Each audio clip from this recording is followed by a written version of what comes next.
I can't scale or rotate this shape accurately because both the layer and the shape group have their origins in the top left corner of the comp.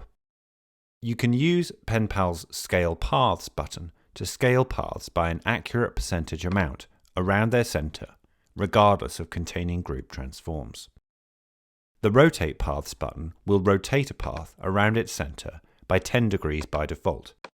You can click the gear button underneath to change the angle value, which is then stored until you change it again or reset your preferences. If you work on more than one path at the same time, Penpal handles them as independent objects rather than treating them as a group. So if I rotate these 4 paths, each one rotates around its own center. Click the card on the right to watch the next video, or the one on the left for the whole playlist.